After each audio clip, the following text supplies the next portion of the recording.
que es muy interesante. Alguien dijo: haz del fracaso un momento y no un monumento, ¿verdad? Fracasar no te hace un fracasado. Ese es el mensaje de esta mañana y vamos a tener la cena después del mensaje. Pero vamos a hablar del fracaso en esta mañana, porque el fracaso es algo que sin duda alguna en algún momento nos toca la puerta, ¿sí o no? Y entonces, pues tenemos que estar preparados para enfrentar el fracaso. Dios nos ha creado para vencer cualquier fracaso. Hay un libro del pastor que se llama David Ireland, que el libro se llama Failure is Written in Pencil. Quiere decir, el fracaso está escrito con lápiz. Y si está escrito con lápiz, ¿qué se puede hacer? Se puede borrar. Quiero que usted le diga al hermano que tiene al lado: tu fracaso se puede borrar. Dígaselo. Tu fracaso se puede borrar. Díselo a tu hermano: tu fracaso se puede borrar. El fracaso puede definirse como la falta de éxito o resultado adverso. También puede ser caída y ruina de una cosa. O sea, un resultado opuesto a lo esperado. El fracaso se da mucho en el deporte. ¿Cuántas veces los Canadiens han perdido? ¿A quién le gusta que pierdan los Canadiens? Giovanni? ¿Cuánta frustración hay en el deporte, verdad? Cuando alguien pierde. Porque el fracaso es algo que se da mucho en el deporte. No siempre se puede ganar. Es cuando, por ejemplo, usted quiere hacer un negocio, invierte un dinero. En Cuba a la gente le gusta comprarse un cochinito para criarlo, y cuando ya tenga 200 libras, viene un sinvergüenza y se lo roba. Como le ha pasado a la familia nuestra del campo allá en Yumurí, en Matanzas, en Cuba. No sé si vieron un video mío en este último viaje que fui preparando un cochino. Pero lo cierto es, a ellos le han robado muchos cochinos, ¿verdad? Eso es un fracaso. Es un resultado adverso a lo esperado. Es cuando sucede algo opuesto a lo que usted había planificado. Es cuando un matrimonio o una relación se rompe. Nadie planea, ¿verdad?, casarse y luego divorciarse. Es cuando usted lucha con un vicio. ¿Cuántas personas tratan de dejar el alcohol o la droga? ¿Y qué fracasados se sienten cuando vuelven a caer en el vicio y se sienten atrapados y no pueden salir? Todos esos son ejemplos de fracaso. Ahora, es que los cristianos podemos fracasar, es que tú puedes fracasar, es que yo puedo fracasar como cristiano. Lamentablemente, tengo que decirte que sí, que nosotros, los cristianos, podemos fracasar. Hay matrimonios cristianos que se separan. Yo conozco un muchacho que hasta ahora es el matrimonio más corto que yo he conocido, de una iglesia, que se casó un sábado y el lunes ya estaba separado. No sé qué pasó en la luna de miel, si se fue la corriente y no les gustó y tenía mucho calor. Lo cierto es que ellos no planificaron eso. Había mucha emoción, mucha fiesta, pero el lunes, 2 días después, ya estaban separados. Hay líderes en la iglesia que fracasan en su ministerio. Hay cristianos que abren una compañía y luego tienen que cerrarla y pierden todo lo que habían invertido. Hay hijos de cristianos, nietos de cristianos que fracasan, y nosotros, los padres, los abuelos, llevamos esa carga como si nosotros mismos fuéramos los fracasados. O sea, el fracaso está presente en nuestras vidas, en la vida de nuestras esposas, de nuestros hijos, de nuestros nietos, de nuestra familia en general, y nosotros lo sufrimos como si fuera nuestro. Los cristianos no somos inmunes al fracaso. Entonces tenemos que estar preparados para el fracaso. Y vamos a ver qué es lo que tenemos que hacer ante el fracaso. Y voy a citar tres ejemplos. Voy a citar tres ejemplos de la Biblia de hombres que fracasaron y que Dios los restauró. Porque nosotros no somos inmunes al fracaso, pero tenemos un Dios que nos levanta del fracaso. El fracaso no te hace un fracasado. La forma en que tú reaccionas ante el fracaso, sí, es lo que determina si tú eres un fracasado o no. Pero Dios está presto a levantarte. Dice la Escritura que si 7 veces cayere justo, 7 veces será levantado. Dice el salmista: torre fuerte es el nombre del Señor. A Él correrá el justo y será levantado. Así que vamos a ver tres ejemplos de fracasos. Pero lo más lindo lo más importante no es el fracaso de estas personas, sino la obra de Dios. Cómo Dios levanta al fracasado. Oremos. Señor, te damos gracias por esta mañana, por tu palabra, y te suplicamos, Señor, que tú nos hables en esta mañana y que levantes al que se siente fracasado, Señor. Que des fuerza al caído, Señor. Que des aliento, Señor. Y que ellos puedan en esta mañana volver a ti y ser levantados. En el nombre de Jesús. Amén. El primer hombre que me encanta su historia, se encuentra la historia de él en el libro de Jueces, capítulo 14, y es Sansón. ¿Cuántos han oído hablar de Sansón? ¿Cuántos de los hombres que estamos aquí quisiéramos ser fuertes como Sansón? Que si hay una mudanza de un amigo, pues que no tenga que llamar a más nadie, yo solo me ocupo de la mudanza de él. Sansón era un hombre con una fuerza extraordinaria. Que yo conozca, es el hombre más fuerte que ha existido en la historia. No ha habido ninguna otra persona más fuerte que Sansón. Y Sansón, pues, tenía una misión especial. Sansón, Dios le da una misión para Israel que era muy especial, porque Israel, como todos hemos leído en el libro de los Jueces, se había estado apartando y acercándose de Dios. Se apartaba de Dios, se acercaba a Dios. En dependencia del líder que tuviera, pues Israel se apartaba del Señor. Y Sansón viene en un momento donde Israel había estado apartado de Dios, el pueblo de Israel. Y estaba bajo la opresión de los filisteos. ¿Quiénes son los filisteos? Bueno, si usted ve las noticias de hoy, pues ya usted se entera quiénes son los filisteos. Los filisteos son los palestinos que viven ahí en la franja de Gaza, en Gaza. Fíjense que hasta hoy el problema con los filisteos perdura. El conflicto entre los filisteos y los israelitas hasta hoy perdura. Entonces Sansón tenía una misión especial, tenía una vocación y tenía un llamado de parte de Dios. Por eso es que yo cito a Sansón como un ejemplo para esta mañana, porque a pesar de que fue en el Antiguo Testamento, Sansón tiene mucho que ver contigo y conmigo. Porque los cristianos, ¿qué tenemos?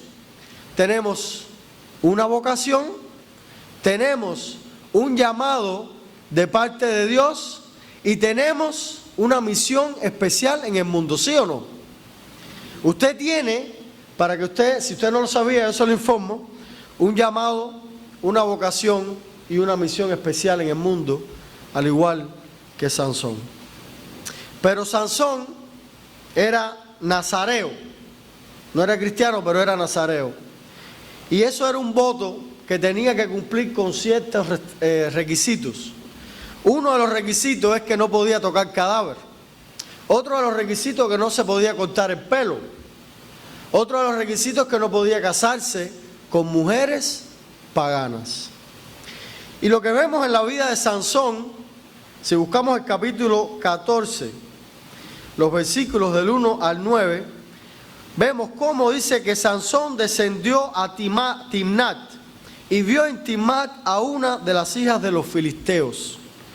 Y subió y lo declaró a su padre y a su madre, diciendo: yo he visto en Timnat una mujer de las hijas de los filisteos. Os ruego que me la toméis por mujer. Su padre y su madre le dijeron: no hay entre las hijas de tus hermanos, ni en todo nuestro pueblo, para que vayas tú a tomar mujer de los filisteos incircuncisos. Se me pegó el Alexis Valdés. Es un comediante cubano que arma tremendos enredos con las palabras. No hay entre los israelitas mujer que te guste para que vayas a buscar una hija de un incircunciso, o sea, una hija de un enemigo del pueblo de Dios, una mujer pagana. No hay en Israel. Es como cuando vemos aquí, vivimos en una comunidad judía, es que no hay mujeres bonitas en la comunidad judía. Claro que las hay. ¿Cómo él fue a fijarse en la mujer, en una mujer pagana? Y Sansón respondió a su padre: tómame esta por mujer, porque ella me agrada. O sea, a él no le importaba su voto como nazareo, no se acordó en ese momento de su vocación y de su misión. Mas su padre y su madre no sabían que esto venía de Jehová, porque él buscaba ocasión contra los filisteos, pues en aquel tiempo los filisteos dominaban sobre Israel. Al final Dios usó el fracaso de Sansón. O sea que Sansón se fijó en una mujer pagana. ¿Y qué sucedió? En el versículo 5 dice del capítulo 14: y Sansón descendió con su padre y con su madre a Timnat, y cuando llegaron a las viñas de Timnat, he aquí un león joven que venía rugiendo hacia él. Si fuera yo, ustedes saben lo que yo hiciera, me mandaba a correr. Y el espíritu de Jehová vino sobre Sansón, quien despedazó al león como quien despedaza un cabrito sin tener nada en su mano. Y no lo declaró a su padre ni a su madre lo que había hecho. ¿Por qué ustedes creen que no le había dicho nada? Porque mató al león. O sea, finalmente había tocado un cadáver. Descendió pues y habló a la mujer, y ella agradó a Sansón. Y volviendo después de algunos días para tomarla, se apartó del camino a ver el cuerpo del león. Y he aquí que en el cuerpo del león había un enjambre de abejas y un panal de miel. Y tomándolo en sus manos, se fue comiéndolo por el camino. Y cuando alcanzó a su padre y a su madre, les dio también a ellos que comiesen. Mas no les descubrió que había tomado aquella miel del cuerpo del león. ¿Por qué no se los dijo? Porque había tocado un cadáver. O sea, que aquí vemos que Sansón es un poco ligerito, ¿verdad? Es un poco que, bueno, yo soy nazareo, pero voy a tocar el cadáver, me voy a casar con una mujer pagana. Era un hombre que por su actitud no estaba tomando en serio el llamado, la vocación y la misión que tenía en el mundo. No solamente tocó cadáver en esa ocasión, los invito a buscar en el capítulo, los versículos luego, más adelante, a partir del 10. Dice que luego, pues, se reunió con los filisteos. Dice, y Sansón les dijo: les propongo un enigma. Fíjense que después de todo, él era una persona graciosa.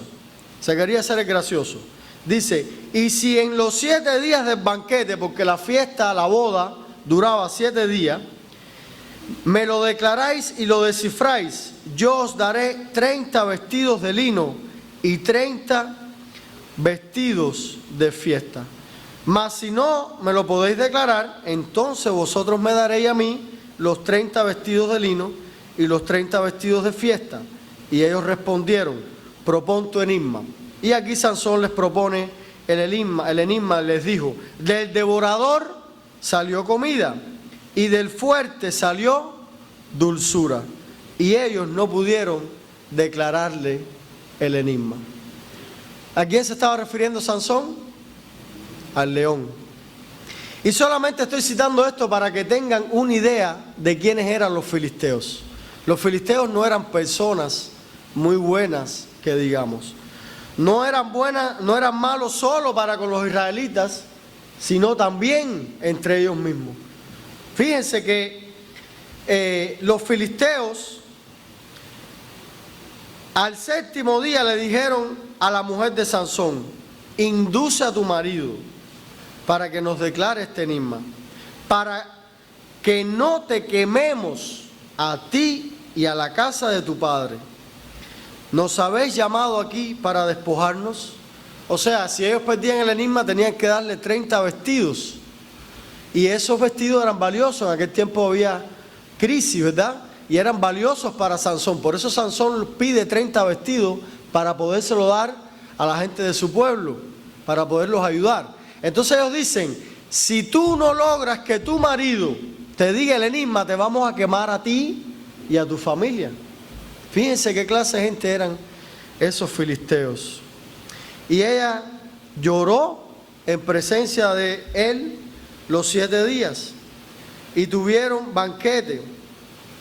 Pero al séptimo día él se lo declaró porque le presionaba y ella lo declaró a los hijos de su pueblo. O sea, finalmente Sansón le dice que era el león y ellos le descubren. ¿Y qué sucedió después? Cuando Sansón ve que ellos habían descubierto el enigma, fue y mató a 30 filisteos, les quitó la ropa y se los llevó.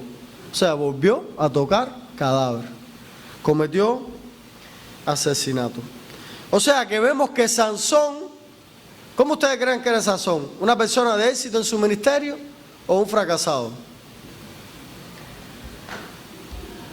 Sansón no deja de impresionarme.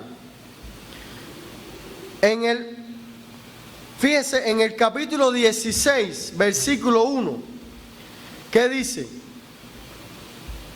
Dice, fue Sansón a Gaza, nuevamente después que pasó toda aquella tragedia, y vio allí a una mujer ramera, y se llegó a ella, o sea, a una prostituta. Y luego finalmente Sansón, conocemos la historia de Sansón y Dalila, ¿verdad? ¿Ustedes saben quién es Dalila? La primera peluquera que se registra en la historia. Finalmente, Sansón vuelve a fijarse en otras filisteas, no sé si eran muy bonitas, muy graciositas, no sé qué tendrían estas muchachas, pero se fija finalmente en Dalila. Y Dalila, fíjense que los príncipes de los filisteos la contratan, la convencen para que ella le saque el secreto a Sansón de su fuerza. ¿En qué consistía la fuerza de Sansón? Déjame preguntarle a usted, ¿usted sabe en qué consistía la fuerza de Sansón? Yo quiero que usted, ahora yo se lo voy a decir más adelante. Muchos piensan que era en el pelo. Muchos piensan. Pero fíjense, vamos a recrear la historia entre Sansón y Dalila. Dalila le dice, enséñame en qué consiste tu gran fuerza. Y entonces Sansón le responde, si me atan con 7 mimbres verdes que aún no estén enjuntos, entonces me debilitaré. ¿Y qué sucedió cuando él estaba dormido? Ella lo amarró con 7 mimbres verdes y ella llamó a los filisteos para que lo atraparan. Él se despertó, desgarró todo aquello. Y luego ella le vuelve a decir, tú me has engañado, dime en qué consiste tu fuerza. Y luego él le dice, si me atan fuertemente con cuerdas nuevas que no se hayan usado, entonces me debilitaré. Y volvió a suceder lo mismo. Él se quedó dormido. Yo no sé qué tendría Dalila, pero lo dormía. Se quedó dormido y vinieron nuevamente los filisteos, trataron de agarrarlo y él destrozó las cuerdas nuevas. Y vuelve Dalila, vuelves a engañarme, vuelves a engañarme. ¿Cómo es que si tú me amas y yo te amo, tú me vas a estar engañando? Entonces, ahí Sansón no pudo aguantar más. Sansón, él era el engañado y ella lo convenció de que era él el que la estaba engañando a ella. Fíjense esa escena. Finalmente dice que Sansón le descubrió todo lo que tenía en su corazón. Así lo expresa la Biblia. O sea, él se abrió, se sintió tan mal por haber engañado a Dalila. Fíjense que ella lo había engañado 3 veces y él fue el que se sintió engañador y pensó que ella era la engañada. Dice que a los pies de Dalila, ahí, le descubrió el secreto y les dijo: si me cortan el cabello, soy nazareo, y si me lo cortan, entonces me debilitaré. En el versículo 17 es cuando él le cuenta a ella esa historia. Entonces, esa noche volvió Dalila a dormir a Sansón. Yo pienso que Dalila tenía puestas las uñas acrílicas. Ustedes saben, las uñas largas que se ponen las mujeres y te hacen cosquillitas. ¿Quién de nosotros, por muy, cuando está así tranquilito, que la mujer le empieza a hacer cosquillitas con las uñas largas, no se queda ahí embobecido, ¿verdad? Yo pienso que este era el caso de Sansón, porque qué fácil Dalila dormía a Sansón. Parece que yo pienso que con sus uñas acrílicas, pues, le hacía cosquillitas. Y esa noche, finalmente, ella le avisa a los príncipes, a los principales de los filisteos, y ellos dicen que vinieron trayendo en su mano el dinero. Y ella hizo que él se durmiese sobre sus rodillas. Por eso es que yo pienso que ella tenía las uñas largas. En el versículo 19. Y llamó a un hombre quien le rapó las 7 quejadas de su cabeza. Y ella comenzó a afligirlo, pues su fuerza se apartó de él. Y le dijo: Sansón, los filisteos sobre ti. Y luego que él despertó de su sueño, pensó: esta vez voy a hacer lo mismo, me escaparé. Pero él no sabía que Jehová se había apartado de él. En el versículo 20, ¿en qué consistía la fuerza de Sansón? ¿En su pelo largo? ¿O en que Dios estaba con él? Un fracaso. En ningún momento él entendió siquiera en qué consistía su fuerza. Él había venido jugando con el pecado, fracasando una y otra vez. Estuvo con una ramera, se casó con una filistea que al final el matrimonio no se pudo consumar y sucedió una tragedia. Después tocó cadáveres en varias ocasiones.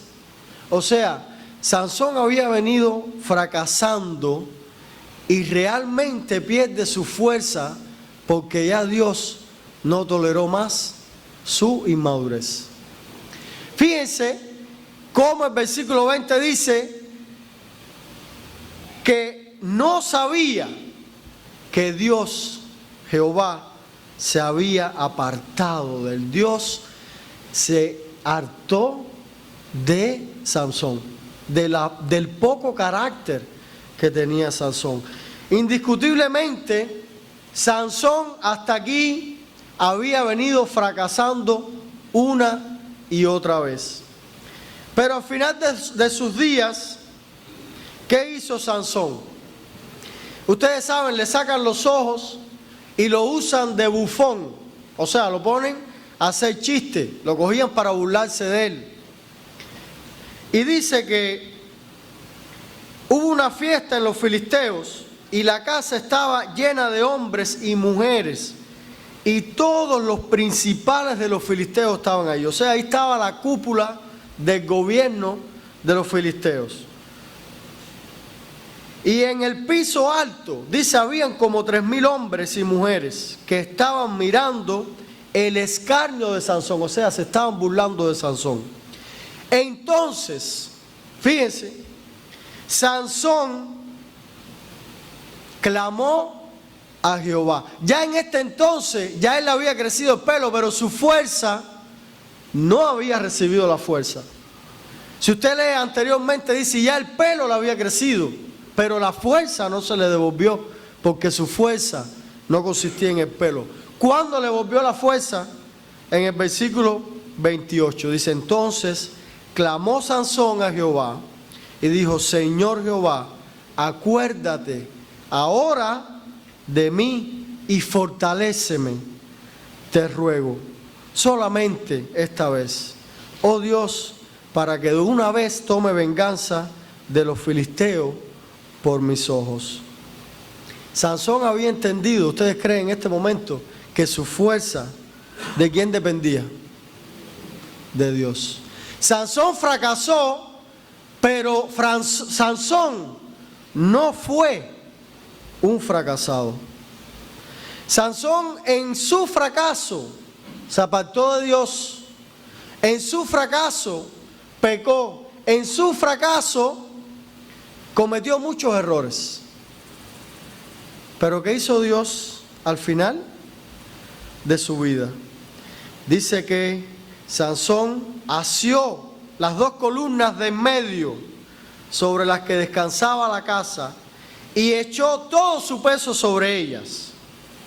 Su mano derecha sobre una y su mano izquierda sobre la otra. Y dijo Sansón, muera yo con los filisteos. Entonces se inclinó con toda su fuerza y cayó la casa sobre los principales y sobre todo el pueblo que estaba en ella. Y los que mató al morir fueron muchos más que los que había matado durante toda su vida. Sansón fracasó muchas veces, pero Dios, la misericordia de Dios fue mayor que el fracaso que él había cometido. Finalmente Dios le devuelve la fuerza, porque Dios dice que aunque nosotros fuéramos infieles, Él permanece fiel, porque Él no puede negarse a sí mismo. Dios no puede ser infiel. La naturaleza de Dios misma impide que Él sea infiel. Dios es fiel. No importa cuántas veces tú hayas fracasado, el fracaso no te hace un fracasado. Sansón lloró su fracaso y Sansón oró en su fracaso y Sansón se acercó a Dios. Esa es la actitud que debemos tener ante el fracaso. Y finalmente, Sansón es recordado. ¿Cómo es recordado Sansón? Se los voy a leer en Hebreos 12. Hebreos 11, del 32 al 34. Hebreos 11, del 32 al 34. Dice, ¿y qué más digo? Porque el tiempo me faltaría contando de Gedeón, de Barak, de Samsón, de Jefté, de David, así como de Samuel y los profetas, que por fe conquistaron reinos, hicieron justicia, alcanzaron promesas, taparon bocas de leones, apagaron fuegos impetuosos, evitaron filo de espada, sacaron fuerza de debilidad, se hicieron fuertes en batallas, pusieron en fuga a ejércitos extranjeros. Y más adelante, en el versículo 38 dice, de los cuales el mundo no era digno. ¿Cómo es recordado Sansón? ¿Como un fracasado o como un héroe de la fe? Quiero que sepas que quizás el libro de los Efesios, el libro de los Efesios no va a volverse a escribir. Y tu nombre y mi nombre no estarán en ninguna carta de las que están en la Biblia, en ningún libro de los que están en la Biblia. Pero quiero que sepas que un día tu nombre y mi nombre lo van a leer porque está escrito en el libro de la vida. Y si tú adoptas la actitud correcta ante el fracaso, tú vas a estar ahí y van a leer tu nombre. Como dice el canto, cuando allá se pase lista, a mi nombre yo feliz responderé. Porque nuestro Dios es un Dios que por cada fracaso que tú cometes, te da una oportunidad. Y eso mismo que te estoy diciendo, de que por cada fracaso que cometes, esta es una oportunidad, lo vemos en la vida de Pedro. ¿Cuántos conocen esa historia? En el capítulo 22, del 54 al 62. Dice que Pedro le dijo al Señor en la noche que lo aprendieron, yo doy, en la última cena le dijo, yo doy mi vida por ti. ¿Y qué sucedió en la noche que aprendieron al Señor? ¿Qué sucedió? ¿Qué hizo Pedro? ¿Dio su vida? Lo negó 3 veces, dice la Escritura. Dice que 3 veces alguien dijo, este es uno de ellos. Este es uno de ellos. ¿Y qué dijo Pedro? ¿Yo? No. Es como cuando tú, quizás en una situación, te dicen, es que tú eres cristiano. Tú dices, ¿yo? No, yo voy a la iglesia, pero realmente yo no estoy muy comprometido. Es cuando alguien te confronta por tu fe. Yo recuerdo en el servicio militar en Cuba, el segundo día, porque el primer día llegamos tarde, nos pelaron, nos rasparon, que ni quiero acordarme de mi cara, raspada la cabeza, con esta cabezona blanca, pues todos estábamos iguales, raspados, vestidos de verde. Yo me veía como si estuviera en una película. La película, hay muchas películas de guerra, ¿verdad? En esa que salen los soldados a las 5 de la mañana, así mismo, igualito. Y yo al otro día, después de esa tanda de ejercicio a las 5 de la mañana, ustedes saben cómo estaba, muerto. Y un desayuno de agua con azúcar y cáscara de naranja y un pedazo de pan. Ahí, formados todos, en la mañana, preguntan, ¿quién es cristiano aquí? ¿Quién es religioso? Que levante la mano. Miren, yo no sé si usted ha tenido que pasar por eso. La mano me pesaba. Eso se llama la previa, que es como el bootcamp, ¿verdad? Es el entrenamiento ahí intensivo de los primeros días. Habían como 400 personas. Y yo dije, asumo el compromiso. Voy a asumir el compromiso. Y levanté mi mano. Yo ni miré para el lado. Yo no miré para ningún lado. Yo dije, esto es entre Dios y yo. Y yo a Dios le voy a ser fiel, aunque esté en medio de un lugar hostil para el Evangelio. Ahí tengo guardado en mi casa, yo levanté la mano, creo que levantaron la mano 3 o 4, en medio de 400 no había más nadie religioso. Y en Cuba, ustedes saben bien los cubanos, que hay personas religiosas también de la religión africana, no solamente cristianos, pero bueno, cuando dijeron religioso, yo levanté la mano. ¿Qué religión tú practicas? Yo soy cristiano. ¿Qué es eso? ¿Qué iglesia es esa? No, cristiano, yo puse evangélico. Y todavía tengo guardado en mi casa la baja mía del servicio. Cuando tú terminas los 2 años, te dan como un pequeño resumen de tu expediente. Y ahí pusieron, cristiano evangelista. De evangélico me convirtieron en evangelista. Parece que fue una profecía que me hicieron. Entonces, a Pedro le pasó lo mismo. Lo pusieron en una situación de estrés donde él no tenía el control de las consecuencias de lo que podía pasar si él confesaba. Y lo más probable es que también lo hubieran metido preso. Entonces Pedro negó al Señor. ¿Y qué hizo Pedro cuando escuchó el gallo? ¿Qué hizo Pedro cuando escuchó que el gallo cantó? Dice que salió corriendo, miró al Señor en los ojos. Y ahí el Señor le dijo, me negaste 3 veces. Te lo dije. Pedro no había entendido que las fuerzas, le pasó lo mismo que a Sansón, las fuerzas no son humanas. La fuerza es de Dios. Para vencer el fracaso, para vencer las tentaciones, para vencer las dificultades de la vida, los vicios, el alcohol, la droga, no sé, lo que tú estés pasando, para vencer el miedo, la cobardía, no sé, cualquier cosa, necesitamos a Jesús, necesitamos la fuerza de Dios. Y entonces Pedro salió corriendo, ¿y qué hizo Pedro? Lloró y oró su fracaso. Pedro hizo algo parecido a Sansón. Pedro entendió su debilidad, comprendió que él no era tan valiente como él pensaba, comprendió que él no era tan fuerte como él pensaba, comprendió que había fracasado, pero también entendió de que él no era un fracasado, de que Dios lo podía restaurar. Por eso Pedro oró. Y lo que más me gusta de la historia de Pedro está en Juan 21. Juan 21. Esa es la parte que más me gusta. En el último capítulo del Evangelio de Juan, versículos del 15 al 21.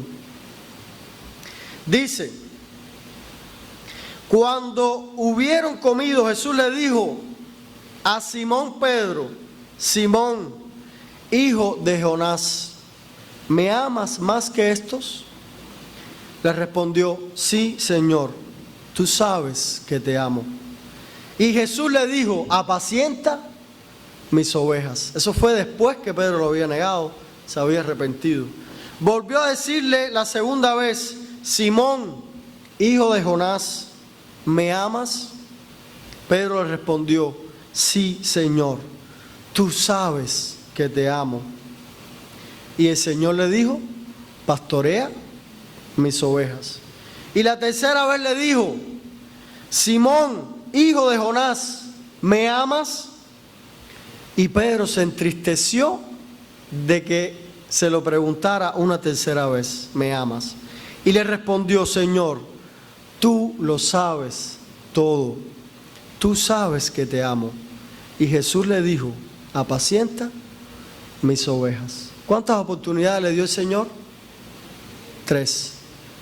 Por cada fracaso, Dios te da una oportunidad. Porque el fracaso no es una persona. Pedro no era un fracaso. Pedro fracasó, pero el fracaso es un evento. El fracaso es momentáneo. El fracaso es un hecho en nuestras vidas, un evento. Pero el fracaso no te convierte en un fracasado. Por eso el Señor, al final, a pesar de que Pedro lo había negado, en el momento crucial de su vida, cuando más quizás lo hubiera necesitado para defenderlo físicamente, Pedro lo había negado. Pero Pedro no era un fracasado, porque el fracaso no es una persona. Tú no eres un fracasado. Puede ser que tú hayas fracasado, pero tú no eres un fracasado. Y por cada fracaso que tuyo, Dios te da una oportunidad. Pero tienes que adoptar la actitud correcta. Tú y yo, la actitud de Sansón, de Pedro. Tenemos que llorar nuestro fracaso, entender que sin Dios no podemos, arrepentirnos y acercarnos a Dios. Termino con un ejemplo negativo. Hasta aquí hemos visto personas que han fracasado, pero que no son fracasados. Termino con el ejemplo de Judas. Judas Iscariote. En Mateo capítulo 27, del 3 al 5. Mateo 27, del 3 al 5. Dice, entonces Judas, el que lo había entregado, viendo que era condenado, devolvió arrepentido las 30 piezas de plata a los principales sacerdotes y a los ancianos. Ustedes saben que Judas había acordado entregar al Señor por 30 piezas de plata. Y que esa noche, ¿cómo lo entregó? Judas le dijo: al que yo le dé un beso, ese es, préndanlo. Oiga, ¿usted sabe lo que es eso? Después de haber estado con Jesús 3 años, haber tenido un liderazgo dentro del grupo como tesorero. O sea, no era cualquiera dentro de los discípulos, sino que Jesús le había dado la responsabilidad de administrador. Ese era Judas, un hombre que estuvo con Jesús, durmió con Jesús, comió con Jesús y luego lo entrega dándole un beso. Muchas veces así yo he fracasado. Yo, quien les está hablando. Muchas veces con mis acciones, mis decisiones y los pecados que yo he cometido, he estado menospreciando al Señor, besándolo, haciéndome llamar cristiano. Lo entrego, lo avergüenzo y lo entrego a los enemigos. Muchas veces yo lo he hecho. Ustedes saben lo que significa 30 piezas de plata. 30 piezas de plata era el esclavo, el valor de una esclava, o sea, de una mujer. Ese fue el precio que Judas le dio a la sangre de Cristo. El valor de una esclava, 30 piezas de plata. Pero luego, ¿qué sucedió con Judas? ¿Se sintió bien? Judas comprendió que había fracasado, que había hecho algo bajo, que había cometido un error. Y yo pienso que lo que hizo Judas no fue muy diferente a lo que hizo Pedro, a la manera en que Pedro había negado al Señor. Los dos fracasaron, los dos negaron, pero la actitud fue muy diferente. Dice que Judas cogió las 30 piezas de plata y se las devolvió a los ancianos. Le dijo: no quiero este dinero, me quema las manos. Yo he pecado entregando sangre inocente. Parece que él pensó que no lo iban a matar. ¿Qué nos importa a nosotros?, dijeron los ancianos. Allá tú. Es cuando nosotros fracasamos, ¿verdad?, haciéndonos amigos de los enemigos del Evangelio. A ellos no les importa tu vida. A Satanás no le importa tu vida. Por eso él te dice: tú eres un fracaso. Tú eres el fracaso. Eso es lo que el diablo te dice. Pero Dios ve en ti una persona con un potencial tremendo. Dios ve en ti un ganador. Mira la actitud de Judas entonces. Dice que Judas, el que le había entregado, devolvió el dinero y dijo: he pecado. Reconoció que había pecado. Y arrojando las 30 piezas de plata, salió. ¿Y qué hizo? Lloró como Pedro, oró como Pedro y se arrepintió y se acercó a Dios. Dice que fue y se ahorcó. Judas fue y se ahorcó.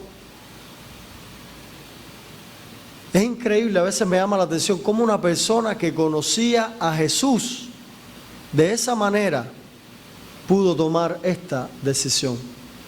Ese sí es un fracasado. Judas es un fracasado. Porque la actitud que él tomó, fíjense que él lloró, él reconoció su pecado, pero su pecado, su remordimiento no lo llevó al arrepentimiento. Remordimiento no es lo mismo que arrepentimiento. El arrepentimiento te lleva a una acción: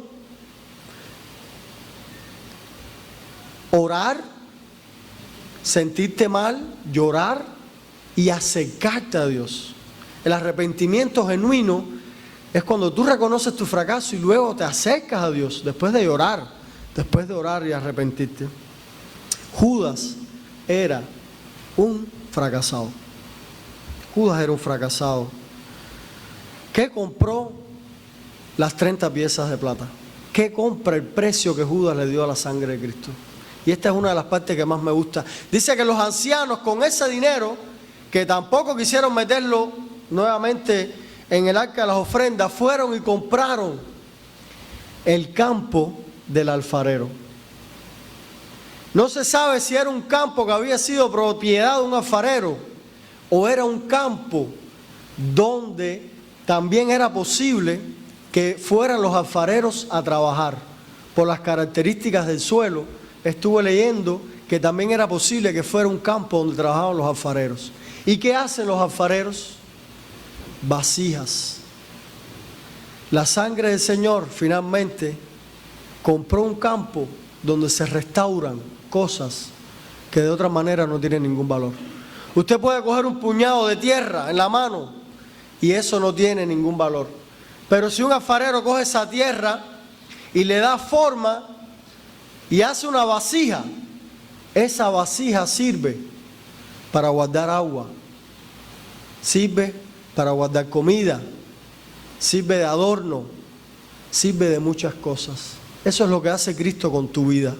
A pesar de tus fracasos, Él cambia tu fracaso, Él cambia tu vida, moldea tu vida. Simplemente tienes que tener la actitud correcta. Si tú te sientes fracasado, quiero en esta mañana que tú vengas a los pies de Cristo con la actitud de Pedro y de Sansón. Que llores tu fracaso, que te arrepientas y que tomes decisiones, prioridades, reajustes tus prioridades. ¿Qué tiempo le estás dando a Dios? ¿Cómo lo puedo hacer mejor? Porque es la actitud la que determina si tú eres un fracasado o no. No es el fracaso en sí. ¿Qué actitud asumes tú ante el fracaso? Quiero decirte que el fracaso nos deja heridas, nos deja consecuencias y hace que hoy seamos las personas que somos. Quiero que te metas la mano en el bolsillo y saques la llave de tu casa. Saca la llave de tu casa. Saca la llave de tu casa y mírala. Mira la llave de tu casa. Eso es lo que hace Dios con tu vida. Cada fracaso es un corte en tu vida. Cada corte, cada zanja hace que esa llave abra una cerradura. Dios hace de tus fracasos la solución para la vida de alguien. Una persona que ha estado en la droga puede hablarle a un drogadicto. Una persona que ha sido alcohólico puede hablarle a uno que es alcohólico. Una persona que le ha ido mal en los negocios puede hablarle a alguien que quiere emprender un negocio. Una persona que ha fracasado en su ministerio en la iglesia puede ayudar a nuevos líderes. Porque esas personas que somos tú y yo no somos fracasados. Hemos fracasado, pero nuestro fracaso hace que seamos la solución para algo, como mismo es la llave.